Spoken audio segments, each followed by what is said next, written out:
at this moment. What does billionaire investor T. Boone Pickens have to say about today's very sharp decline in oil and indeed in all energy? My colleague Brian Sullivan is live at the NYMEX with his first on Fox Business interview. Go ahead, Brian. Thank you very much, Stuart. Boone Pickens out with a book as well called The First Billion is the Hardest.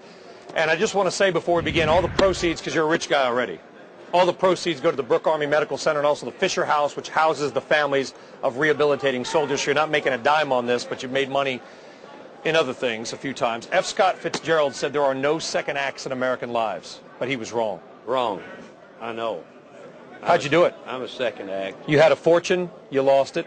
You were clinically depressed. You started a hedge fund with 30-some million bucks. Almost lost that all. You're down to $3 million. And now you're a billionaire. In 2 minutes, how'd you do that? We had a good comeback. How? Well, we knew the market. Our timing was off. And we got in step. Rhythm was good. And we stacked it in and made a lot of money. But what's the advice? There's so many women and men out there who are trying their own businesses, who are struggling. Maybe they failed once. How do they come back? How do you find the energy to come back and try it again, even when you basically hit rock bottom in your life? Yeah, but you've got to have confidence that you can do it. Don't lose your confidence. And I can't emphasize this more than to say exercise. Exercise will clear your head better than anything else. When you're exercising, you're not thinking exactly about the business problems that you have. And when you're there, your mind's free. It's resting. You're resting, even though you're working out. To me, exercise has saved my life. Is that the single biggest lesson then people can take away from the book? Have confidence, believe in yourself. But you got to have a plan, though. I mean, you got to be smart about your strategy. You remember what my dad said about a plan? A fool with a plan will beat a genius with no plan. He was always telling me, son, get a plan. You got to have a plan. That's right. You do have to. You have to carry it out. You'll make adjustments, but keep the course. Keep the course. If you believe you've got it, you know what you're doing, have confidence, just hang in there and stay with it. Well, you've got a plan, of course. Everybody sees you now on TV. Pickens' plan, wind power, natural gas for transportation. And full disclosure, you do control a company called Clean Energy, which makes money on natural gas transportation, right? That's right. Tell us about the interest in the Pickens' plan so far. What has the reaction been? Okay, when we went up July the 8th, that it was PickensPlan.com. That was July the 8th. We have now had over 5 million come in on that website. And there's no question there's great interest in America about energy.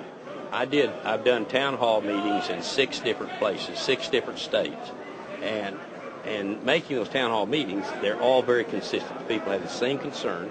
They don't think that Washington is telling them the truth about energy, that the energy problems are much, much more severe than they've been told. I don't think it's Washington I don't think Washington's lying. I don't think Washington knows is the problem. And the energy problem is severe. You've got to build out an infrastructure for natural gas-powered cars, pumps, etc. I know natural gas pipes go into most people's homes, but when do we have a real infrastructure for automobiles? I know there's buses at airports and things like that, but what about cars? If we can do, Brian, that 30% of all the transportation fuel used today will be used to move goods. That means trucks.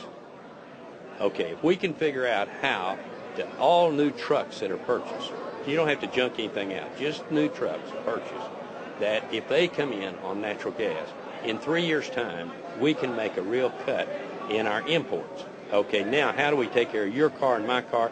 That's going to take longer. But how long?